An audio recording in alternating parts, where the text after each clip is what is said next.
네, 안녕하세요. 네. 어,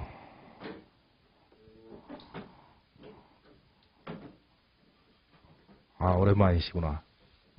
일자 되셨어요? 네, 잘하셨습니다.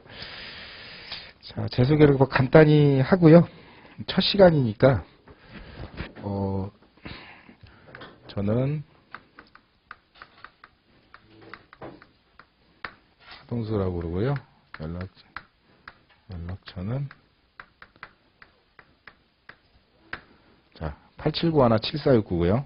네, 저장해 놓으시고, 카톡이나 문자로 이렇게 저한테 혹시 질문사항이나 있고 하시면, 카톡이나 문자로 뭐 질문 있습니다 하면 제가 보고 언제쯤 전화 주세요 그러면 저는 되게 뭐 글로 답하거나 되게 귀찮아해요. 그냥 전화로 하는 걸 좋아해요. 말로 듣고 그냥 바로바로 이해를. 글로 표현하기가 좀 애매한 것들이 있지 않습니까? 네, 그런 것들이 있기 때문에 저는 바로 그냥 그렇게 하고요. 제 소속은 제일감정이고요. 제일감정, 그다음에 제 고향인 전라북도의 전북지사에 있습니다. 제일 전북지사 오늘 올라온 거예요. 전주에서 수업하러. 전북에서 이제 지사장으로 근무하고 있고요. 지사장인데 여기 와서 수업하고 있네요. 싫어를 하더라고요, 우리 평가사들이. 자, 이렇게 되고 또 이제 자세한 것들은 수업하는 도중에 이렇게 하겠습니다. 먼저 그러면 1차 보셨고 1차 보셨어요? 1차 보셨죠? 예. 다행히 1차 유경험자이기 때문에 2차 공부 해보신 분. 저 해봤고. 처음이세요? 완전 생초. 완전 생초라고 하시죠. 예. 괜찮아요. 1차 경험이 있으면 그래도 1차에서 우리가 그 부동산 공법이나 부동산학 원론 있죠? 예, 거기에 대한 그 용어라든지 그런 것들 기본적으로 아시기 때문에 그 책 읽을 때 좀 그래도 잘 이해가 되실 거예요. 그래도. 생소한 말들도 있지만 용어들도. 아예 아무것도 모르고 이렇게 오시는 분도 있어요. 1차 경험도 없고 그냥 와서 앉아 있어요. 어떻게 오셨어요? 2차 공부하러 왔대요. 용도 지역도 몰라요. 지목도 모르고. 예, 그런 경우 있어요. 뭐 그렇다고 뭐 못하는 건 아닙니다. 좀 힘든 것 뿐이죠. 코로나를 어떻게 잘 피해 다녔어요? 걸리신 분. 예. 나머지 세 분 안 걸리셨어? 이제 곧 걸릴 거예요, 이제. 보니까 저는 절대 안 걸릴 줄 알았어요, 저도. 절대 안 걸릴 줄 알았거든요. 한 2주, 3주 전인가 그때 걸렸어요. 이틀인가 좀 이렇게 열 나고 그냥 말더라고요, 그냥. 결국 나도 걸리는구나. 결국 나도 걸리는구나. 자, 첫 시간이니까 좀 오늘 수업은요, 여러분이 그거부터 먼저 하시죠. 뭐냐면, 여러분은 이제 수업을 할 때 꼭 준비물이 있어요, 준비물이. 예. 꼭 가지고 다니셔야 되는 거. 첫 번째, 2차 답안지.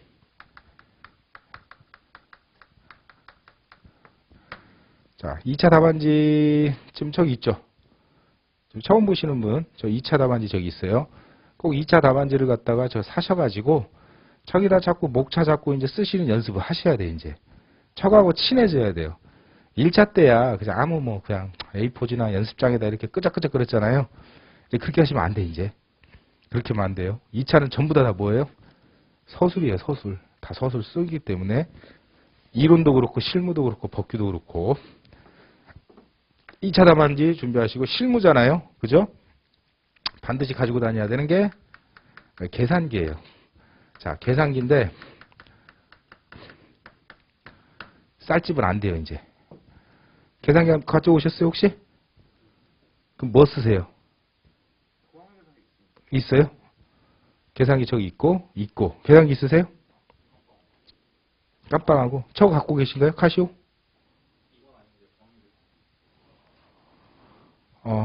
그러니까 혹시 공대입니까? 아마 그래도 안 맞을 거예요. 저희 간평. 혹시 똑같나요, 그러면? 공학용 계산기가 저건가요? 카시오, TI? 비슷한 거예요? 네. 그러니까 리스트 기능이 있어요. 저희는 리스트 기능이. 그러니까 일반적인 그러니까 공대에서 쓰는 공학용 계산기는 뭔지는 아는데 그게 이게 다를 거예요. 그게 예, 다를 거기 때문에 일반적으로 그 대세가 뭡니까, 여러분? 그래서 카시오죠? 카시오. 뭐 카시오 한 요즘 한 10만 원 하나? 어우, 많이 비싸졌네. 저희가 들고 다니는 것 중에 제일로 비싼 거예요. 그거. 예. 도서관이나 독서실에 있을 때도 계산기는 잘 챙겨야 돼요. 잊어버리면 큰일 나니까. 세 번째가 이제 뭐냐면 법전입니다. 뭐 누가 보면 무슨 뭐 무슨 뭐 발음이 잘 안 되네. 그런 법전이 아니고 저희 이제 감정 평가에 관련된 법전이 있어요. 다 모아놓은 게 있어요. 모아놓은 게. 물론 여러분 처음 드시는 분은 이 책에 감정평가와 관련된 법의 내용 다 있습니다. 있는데 지금 두서없이만 있을 거 아니에요. 근데 여러분이 이제 그 법전이 한 요만 할 거예요. 뭐 출판사도 뭐 여러 개가 있고. 혹시 법전 있어요 지금? 있어요? 없죠. 예, 법전 이거 꼭 준비하셔가지고 나오는 걸 거기다 다 밑줄을 치시고 계속 보셔야 돼. 중요한 법이 이제 감칙, 그죠? 감칙부터 해가지고 뭐 토지보상법,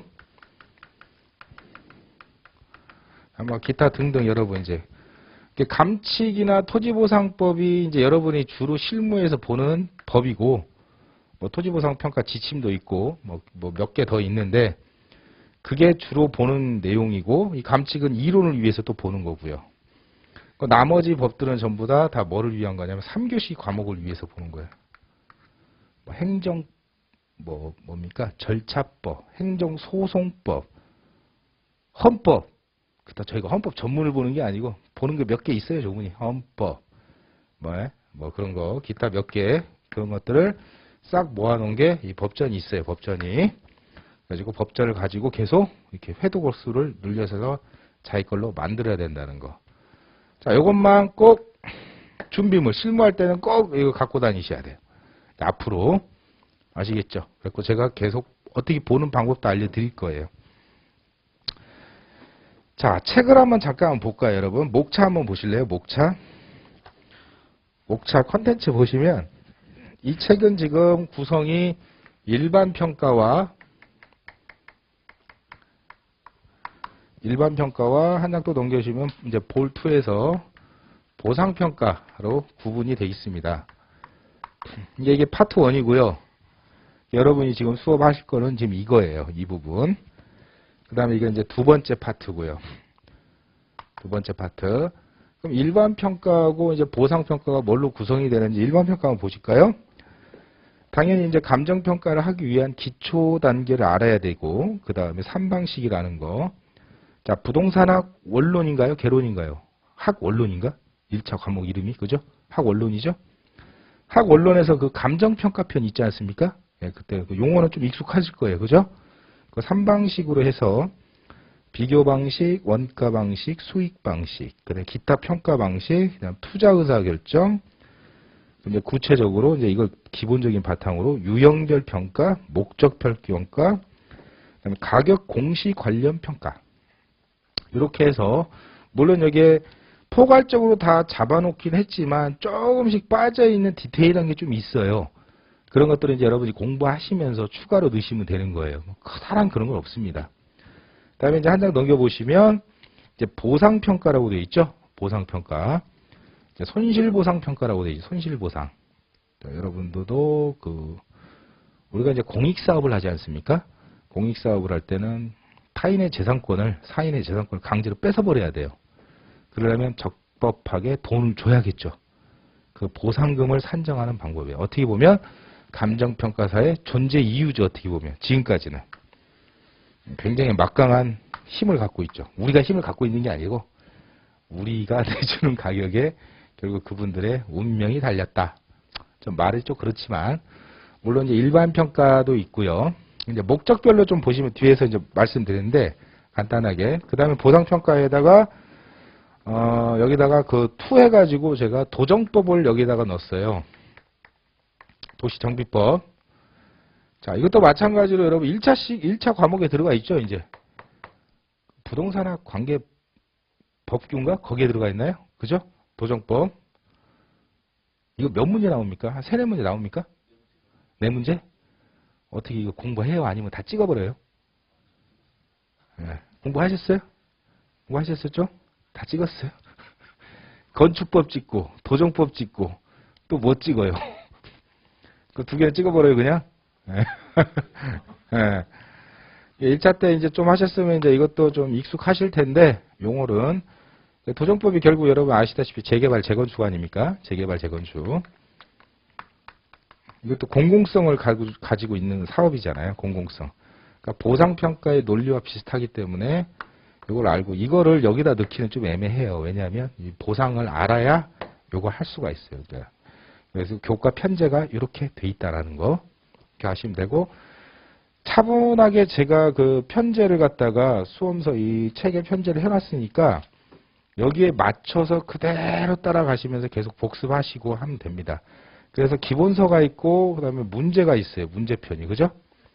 네, 이제 기본서를 갖다가 수업을 하면서 여기에 관련된 그 논점이 나오기 시작하면 이제 이 문제로 아주 간단하게 제가 확인을 할 거예요.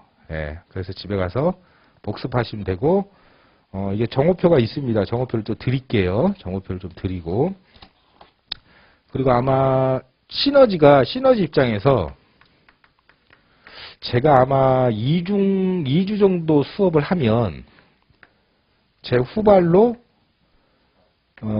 이성준 평가사님이라고 이번에 새로 오신 분이 있는데요. 이분이 이 문제풀이 수업을 하세요. 이 문제풀이는 단순히 문제풀이가 아니고 실전 문제니까 여러분 답안 있지 않습니까? 답안에다 목차 잡고 실제로 쓰는 그런 연습을 하면서 어떻게 풀어야 된다. 제가 설명을 하는 것은 어떻게 보면 이론적인 거와 이론적이고 여러분 이렇게 해야 되는구나 라는 걸 알았지만 결국 그거를 여러분이 답안에다 표현을 해야 되잖아요. 그렇잖아요. 뭐 채점위원이 뭐 여러분 얼굴을 압니까? 모르잖아요. 오로지 뭘만 봐요? 답안지만 보는 거예요. 답안지만. 그러니까 같은 지식을 갖고 있어도 답안에 어떠한 형식과 어떠한 목차로 표현하느냐에 따라 점수가 천지 차이에요, 진짜로. 훈련을 하셔야 돼요, 그러니까. 왜 2주 정도 텀을 가졌냐면, 보시다시피 앞에 이제 실무 기초가 있지 않습니까? 이건 문제화 시킬 게 없거든요. 기본적인 베이스, 소양이야. 그러면서 어느 정도 지나가면서 이제 문제화가 되거든요. 근데 말 그대로 이 단원 내에서 가장 기본 문제만 이 책에 있기 때문에, 물론 좀 어려운 문제도 있긴 있습니다. 근데 이제 이걸 베이스로 해서, 이거 교재로는 안 할 거예요, 수업을. 이건 저하고 같이 하시고 여기에 있는 거를 좀 발췌해서 그분이 쓰실 것이고 또 새로운 문제를 또 갖다 집어 넣으실 거야. 그러니까 요 수업도 꼭 들어주시면 좋습니다. 여러분 실력 향상에 있어서. 어떻게 보면 세트 수업이에요. 세트 수업. 제가 시간이 안 되기 때문에 제가 이성준 평가사가 하시는 거고. 자, 그러면 또 궁금한 게 들어가기 전에 궁금한 게 평가 궁금하지 않아요? 평가사가 뭐 하는지는 뭐 대충은 아실 거고 뭐 업계가 어떻게 되어 있는지 궁금하지 않으세요? 궁금하시죠? 감정평가사는요 어디서 일을 하면 크게 우리 그 법령에도 법인 등이라고 되어 있어요. 법인 등이라고 해가지고 첫 번째 말 그대로 감정평가 법인이 있어요. 법인이 있고 사무소가 있어요. 그 사무소를 우리가 소위 개인 사무소라고 합니다. 개인 사무소. 그럼 이제 법인도 또 나뉘어요. 어떻게 나뉘나? 대형이라는 표현을 예전에 썼는데 그냥 대형이라고 할게요. 그냥 대형이라고. 그럼 대형이 보통 한 13개가 돼요. 우리나라에. 13개면 다 들어봤을 거예요. 제1이니까 제1부터 쓰면 뭐 제1, 삼창, 뭐 대화, 가람, 가온, 뭐 어쩌고 저쩌고 이렇게 13개가 돼요. 13개가. 그럼 이 대형에서는 뭐 물론 인원수가 뭐 법인마다 조금씩 틀린데 전국 지사망을 가지고 있어요. 전국 지사망을. 서울에 본사를 두고 각 도에 하나씩. 또는 이제 뭐 광역시가 있는 데가 있고 또 있는 데도 있고요. 그래서 대형 전국 지사망을 갖고 있고 주체적으로 공시법인이죠. 공시지가를 산정하는 산정이 아니죠. 공시지가를 평가하는 법인입니다. 물론 이제 중소형도 이제 공시지가에 참여를 해요. 심지어 개인사무소도 이제 참여를 해요. 그런데 그 전에는 주로 이 대형 평가법인들이 많이 했었더라. 알고 있는 법인 이름 있습니까? 예, 태평양도 여기에 해당해요. 또 하나도 여기 있고요. 예? 예, 대일. 들어본 적 없어요? 하나도 뭐 들어본 적 없어요? 예, 대일 뭐 13개 정도 있는데 삼창 뭐 대화 뭐 태평양 대일 나라 가온 가람 대한 지금 제가 지금 지역을 보면서 갑자기 이름이 생각이 안 나가지고 쭉 그렇게 열쇠가 있습니다. 그 다음에 이제 우리가 얘기하는 중소형이 있어요. 중형법인이 있습니다. 중형법인은 이제 규모는 조금 작지만 그래도 전국 지사망을 갖고 있고 어느 정도 비슷한데 이제 어떤 이제 담보에 있어서 은행에 있던 어떤 여신 그 한도액이 좀 있어요. 대표적인 게 이제 통일 들어봤죠. 네, 통일감정평가법인 프라임 통일 프라임 3일 뭐 이렇게 몇 개 더 있어요. 몇 개 더 있습니다. 그리고 소형은 이제 저도 몰라요. 졸라 많아요. 네, 보통 소형은 이제 말이 어떻게 보면 법인인데 중형은 아니고 그러니까 중형 같은 경우는 얘네들도 어떻게 보면 전국 지사망을 갖고 있어요. 근데 이제 소형이라 하면 지사가 한 2개 정도 본사 포함해서 거의 중소형 법인은 전부 다 어디에 존재하냐면 다 수도권에 있어요. 네, 수도권에 전부 소재예요. 수도권에. 먹고 살만하니까. 그래도 수도권이 땅값이 비싸지 않습니까? 왜 그러냐면 수수료는요 감정평가액에 비례하거든요. 어느 정도.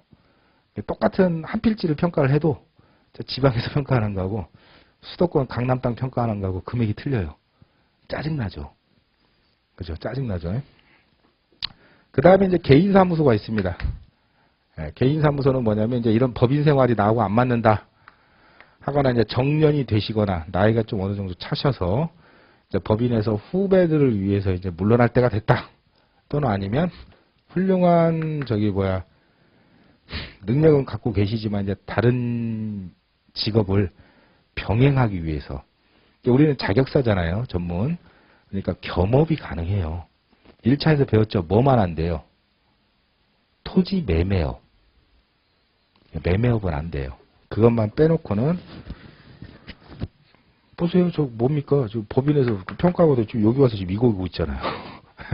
상관이 없어요.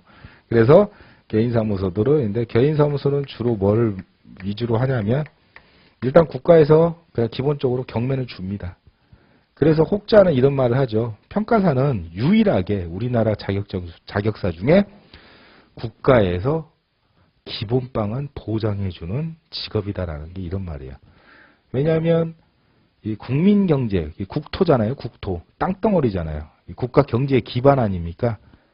이 땅덩어리 부동산의 가격을 매겨야 되는데 이게 누구나 아무나 다 매기면 아빠가 10억이라고 그러고 엄마가 5억이라고 그러고 나는 7억이라고 그러고 어떤 사람 지나가는 사람은 100억이라고 그러고 기준이 없지 않습니까? 그렇기 때문에 평가사라는 전문 자격사를 주고 그 사람들에 의해서 평가하는 그 기준을 가지고 어떤 국가 경제에